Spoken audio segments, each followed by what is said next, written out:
Good morning, everyone. Good morning. Hello. So happy that you're here. Welcome to the Radke Show. I'm Melissa Radke. This is David Radke. And I think I just marked on my face with a pen. So if you could just hold steady 1 second. Where's it at? Not really.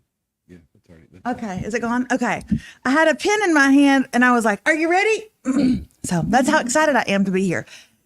Good morning. As everybody is hopping on this morning, coming to the Radke Show, a couple of things I want to get out of the way. But first one is this.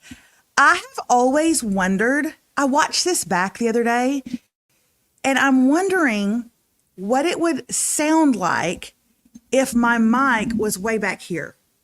Okay? So we're going to ask them to tell us what it sounds like this. Okay? So you know what it sounds like every day when the mics are kind of in our faces, but I want to know what it sounds like this, where the mics are not in our faces and I can use my hands to talk.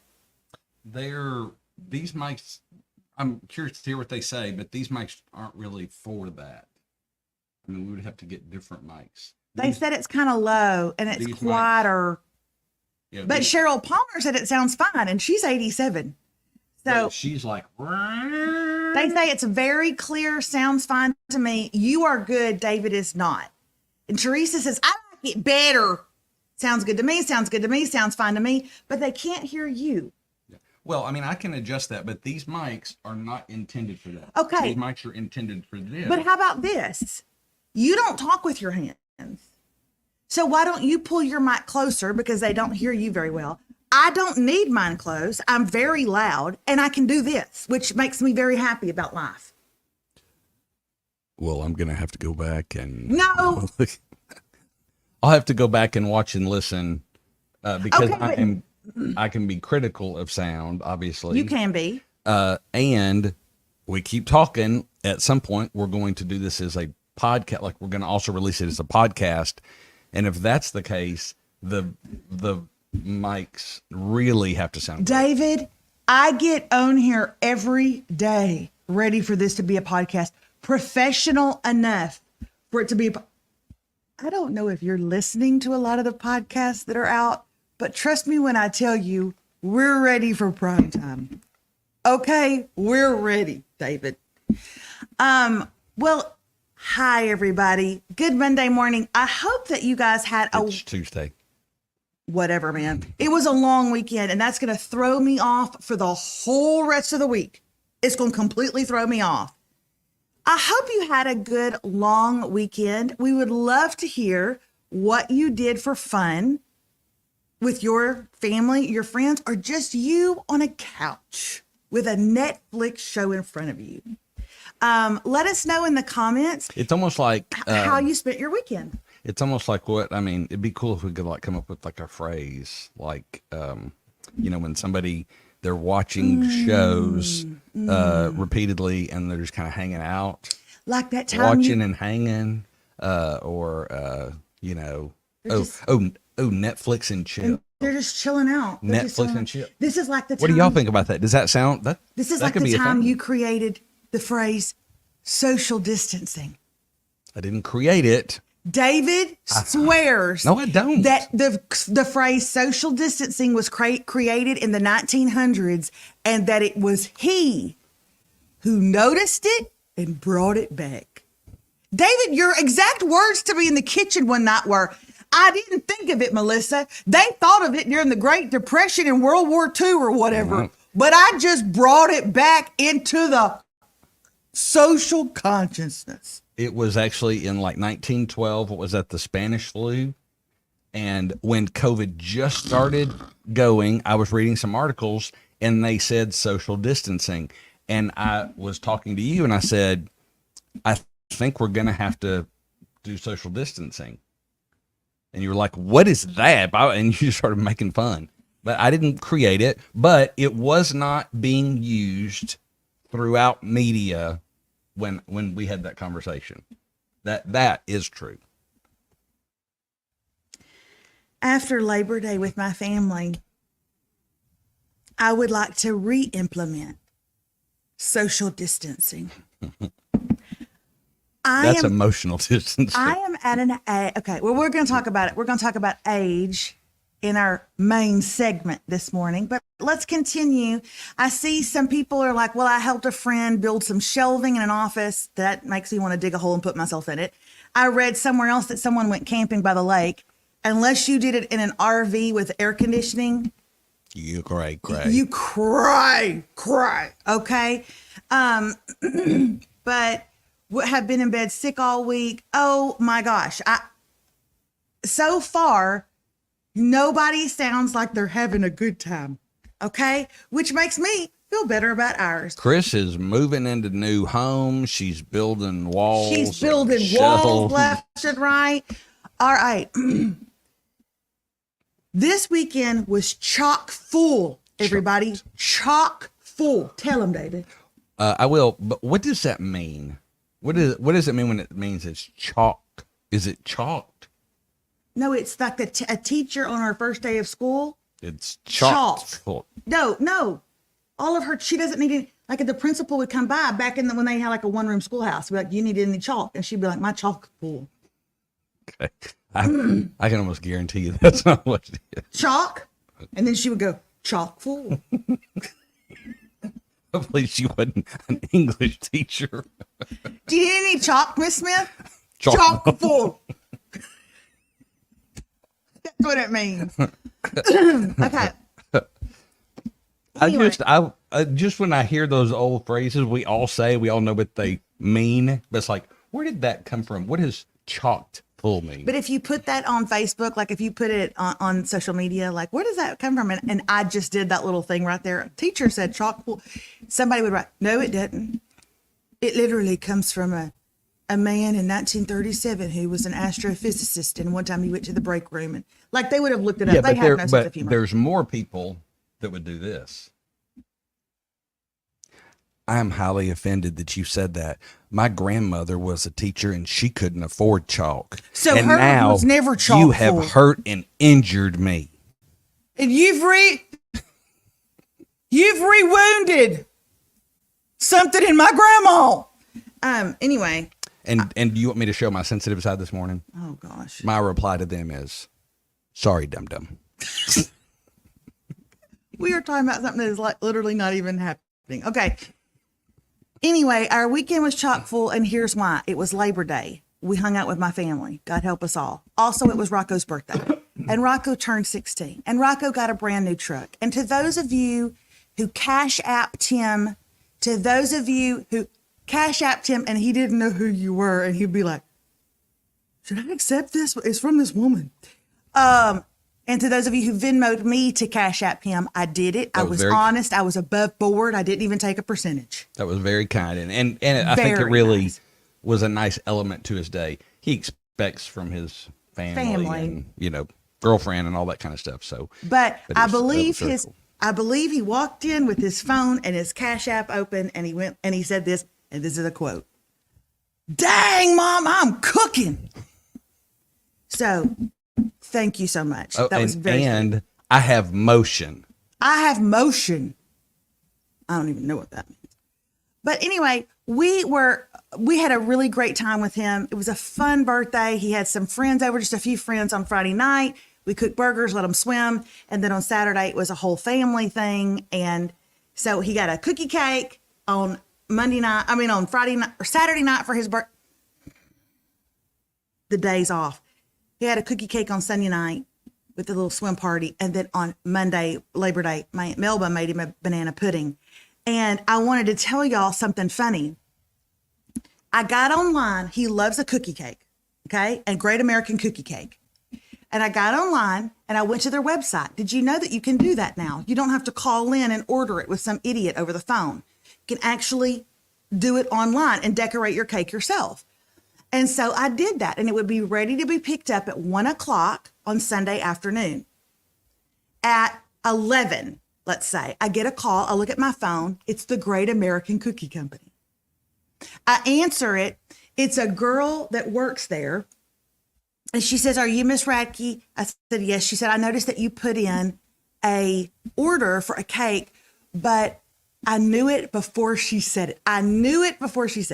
She said, But unfortunately, my manager is not comfortable with what you wanted to write on the cake. And I knew it before she said it. I wanted something funny on the cake, okay? So I had asked them to put, "Happy 16th, Rocco. Please don't kill anybody." And there was a big picture of a truck. I mean, "Please don't kill anybody." Come on. That's funny. I don't care who you are. That's funny. And she had called her manager, who's probably 7 months older than her, and been like this. Liam, turn off Fortnite for 1 second. This woman wants to know if we can write, "Please don't kill anybody." Should I just put, "Please don't unalive anybody"? And so she called me and told me that he wasn't comfortable with it. So I had to change it. So instead, I decided at the last minute to write, "Happy 16th, Rocco. Please come to a complete stop." which was still funny. It was a lot of words for a cookie cake. I know, but that meant more icing. Oh. Please come to a complete stop. And then they drew a white truck on it. Do you think that was bad, what I said?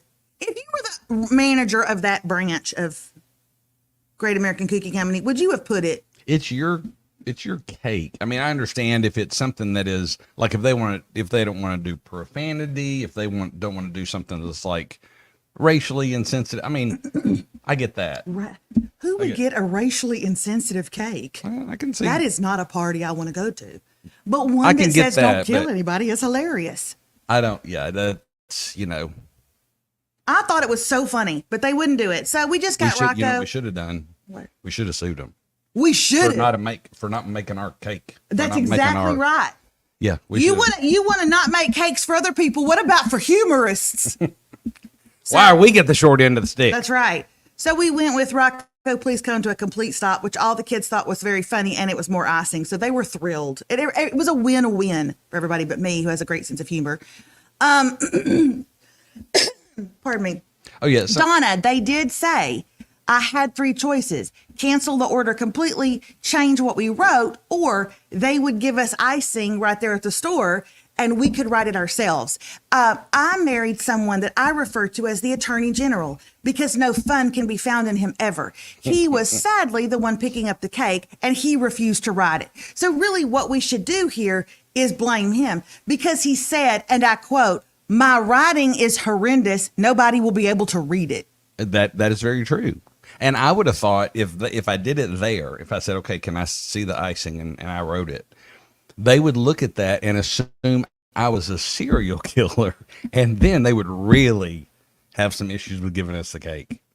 So I think I saved us. What if David had forgotten to put the word "don't" and it was just, he had written out in his handwriting, "Please kill anybody." Happy 16th birthday, please kill anybody. Anyway, if this is your first time watching the Radke Show, this is a little bit different. You might want to come back tomorrow. No, we're moving on to banana pudding. We're moving on to banana pudding. I didn't have any of it. You didn't have any banana pudding? I didn't have one bite of sweets yesterday. Not one. Really? Not one bite of sweets. I had on my plate 1 wiener, black, 1 pork chop, and 1 piece of sausage. And that's what I had. I'm trying to eat my protein, man. But I enjoyed it. It was all just like meat and chips, and I didn't want any chips anyway. But moving on. Then he had banana pudding, and that was great. Y'all, I wanted to tell y'all this story. We're going to talk today about aging. And no better segue into it than this newfound habit that my mother has gotten into. Okay? She has never done this before. It is so odd to me, and it drives me crazy. I don't know what it is. It is like lighting a fuse inside of me. It just sends me off. Okay? My mom has gotten in the habit, David. And the only way I can describe the habit is to just give you an example. I ordered her a new tool from Lange, and it's a brush, and it's kind of curved. They have a brush straightener, okay? But this is a curved one, so you can still get a little bit of curl at the end of your hair. And so you dry your hair, all the things, put all your stuff in it, and then you just do this to style it. Just a styling tool. She called me the other day, and this is what she said. Melissa, I don't understand how to get this thing to start blowing my hair. And I said, Mom, it doesn't blow dry your hair. It's just a styling tool. It's not a blow dry tool. You know, and there are round brushes that blow and style. This is not one of those. This is just simply a styling tool. So you blow dry your hair as normal, put all your styling products in it, let it dry, and then you style it with this. And she went, well,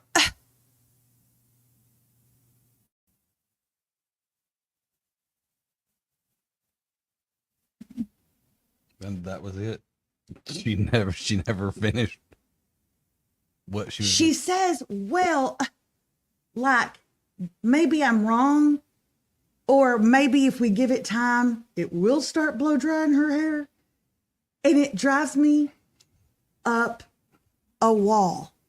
So I said to her on the phone the other day, she goes, well, and she just sits there, and I went, it doesn't blow dry.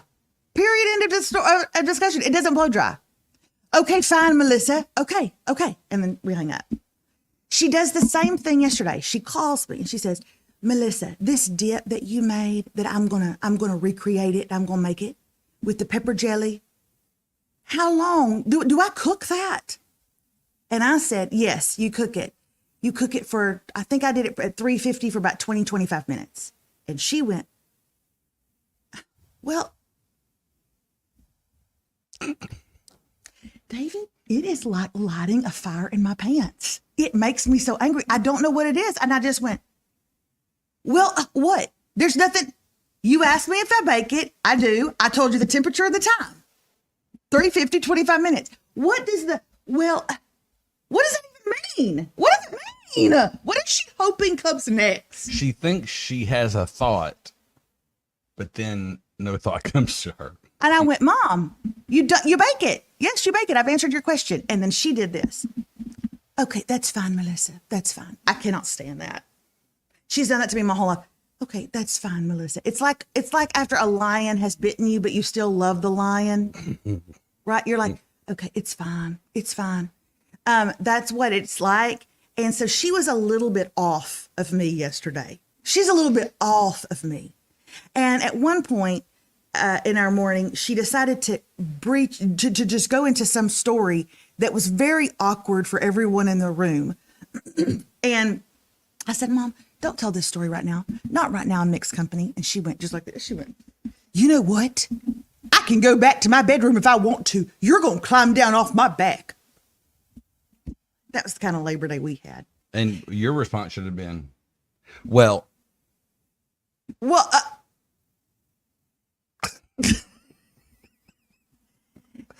played dominoes beside each other. I mean, we were fine, but I'm just saying. Lord God. It was just a normal thing It was of the just, weekend. yeah. You did miss, I thought this was funny. There was only a couple of us sitting in the living room, and I could tell she was a little off her game, so I didn't want to pick on her. But all the little kids are swimming. Mm-hmm. They're going in and out. Hey, y'all stay outside. Don't drip in here, all that kind of stuff.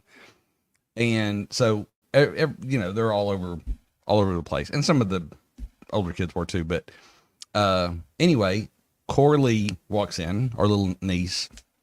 She's put on her clothes, and she's just walking through the living room. And Noni said, Corley, why did you go wash your hair? And Corley she went, I'm sorry. She went, well, she was like, what, Noni? She goes, why did you go wash your hair? And she goes, I didn't. I was just swimming with everybody. She was off of her game. I heard my dad say, well, Annette, you don't look like you're having a very good time. And she said, Gene, my head feels like a bowling ball. So, okay. Anyway, But you guys, this leads me to this question that I saw asked online the other day. Quit doing that. Looking at the notes for our show, You don't have to read over my shoulder. I'm going to get to it, ambulance chaser. I would have to be back over here to read over your shoulder. I saw this question the other day, and I thought it was such a great question. I'm not going to ask the question of you yet because y'all will immediately start writing in your answers and you won't listen to us. But it came on the heels of someone sharing some things that have happened to them recently because they're getting older. One of which was the other day, one of my dearest friends from high school. So we graduated together. So that tells you she's my age. She had been working out. And after she worked out, she went outside to just kind of, what am I trying to say? Clear her head. No, to do one walk around, to kind of lower her, lower her heart rate, right? Cool down. She took a lap around the outside, and she tripped and fell. And not only did she fall, she fell down a hill and rolled in those sweet gum balls that stick to your clothes and stick you everywhere. And she literally stopped like inches from a pond. Okay. And she was talking about that, and I thought it was hysterical. And several people that we went to high school with were all commenting, oh gosh, I have taken to like falling now. Like I fall so much. It's like my balance, my core strength is just, I don't have any, and I'm just so unbalanced. And they were all people that we went to high school with. Okay. And when I went back to the internet and I was reading this article, a man had written, he said, I remember when I was growing up and I would say to my dad, Dad, you don't look like you feel good today. And my dad would say, I don't know. I guess I must have just slept funny. Like that made zero sense at all. I don't know. I guess just slept funny. He goes, I'm that age now. I'm the age where I now say that. We're the age where when we shampoo our hair, if we just do it a little too aggressively, we literally I hadn't been able to turn this way for like a month since I shampooed my hair. So my question to you guys, what are some hard truths that you have learned about aging? What are some hard truths that you have learned about aging? And the reason that I even bring it up today, David, you don't even know this.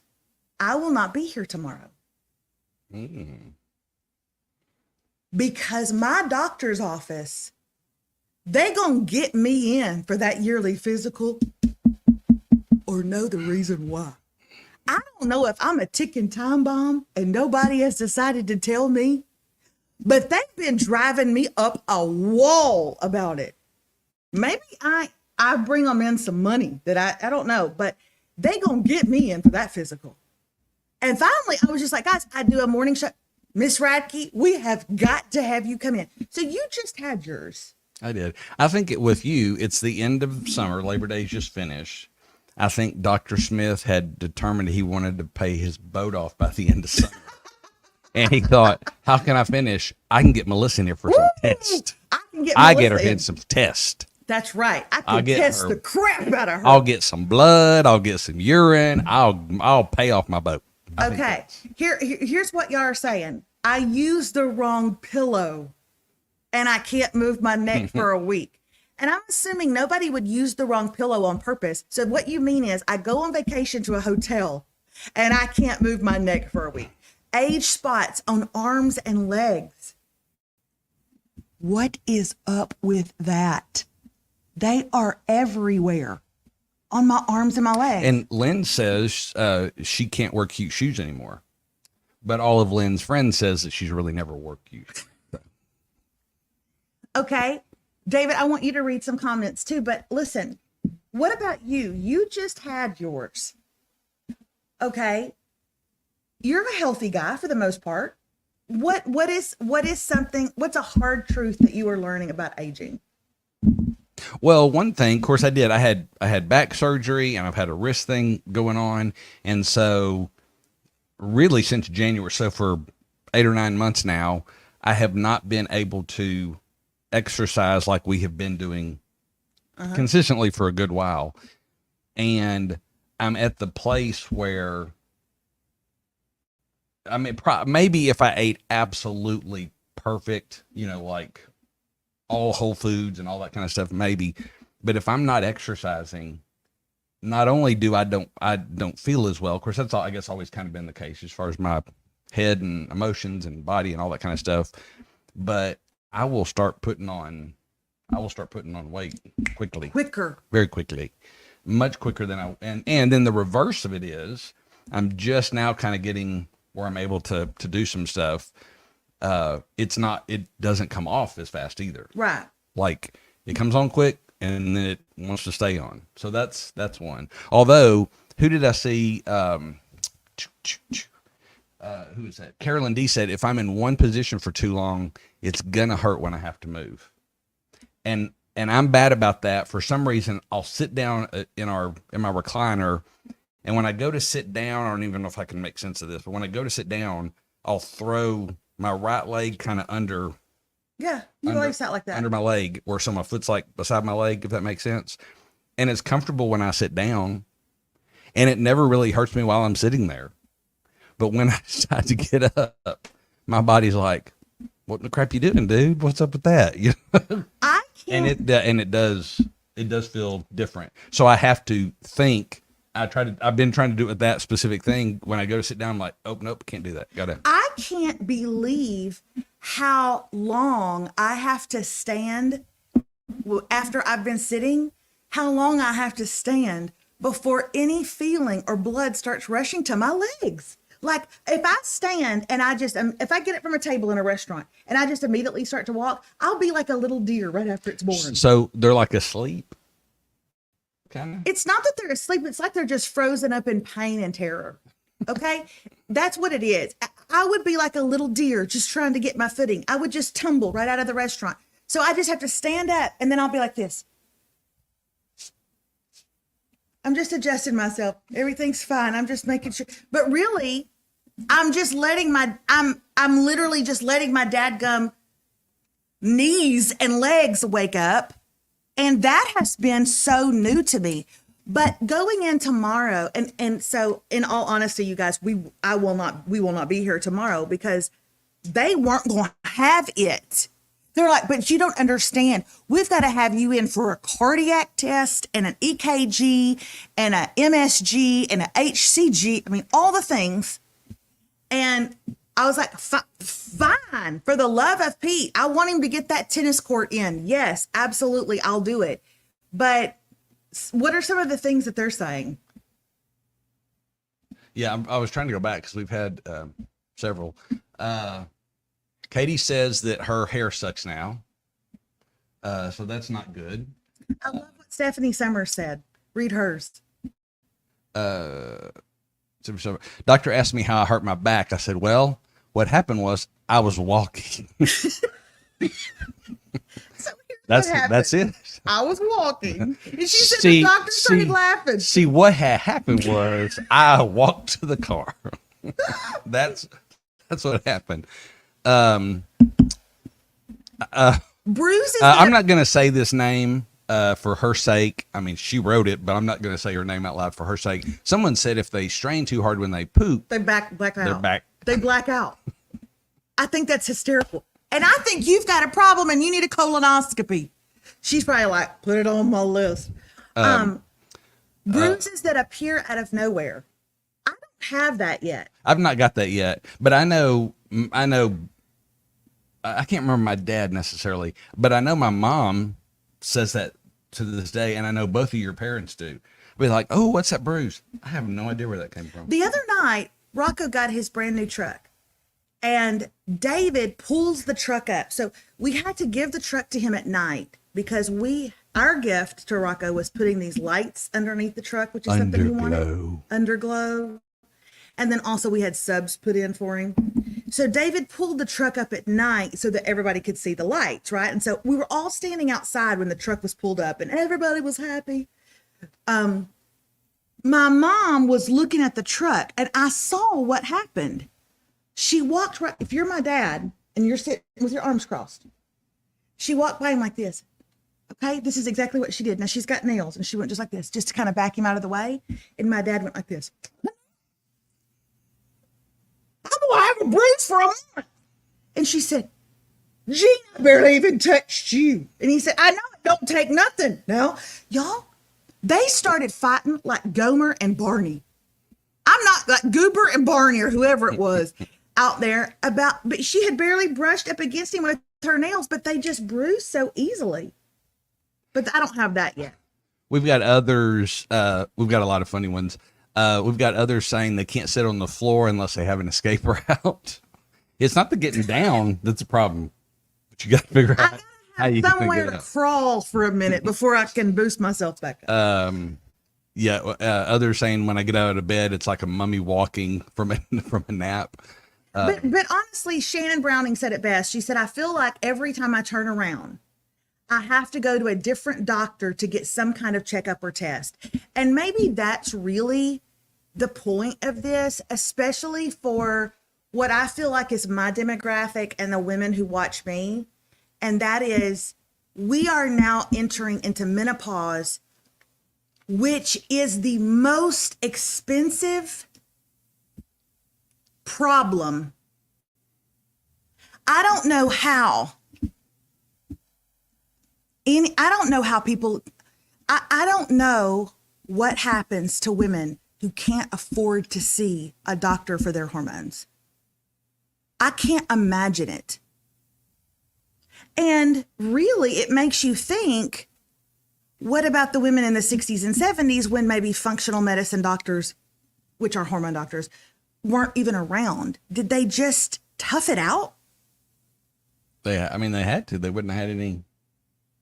I remember, do y'all remember when we were growing up and you would see the ads in the back of the women's magazines for that Royal Bee jelly? Do y'all remember that?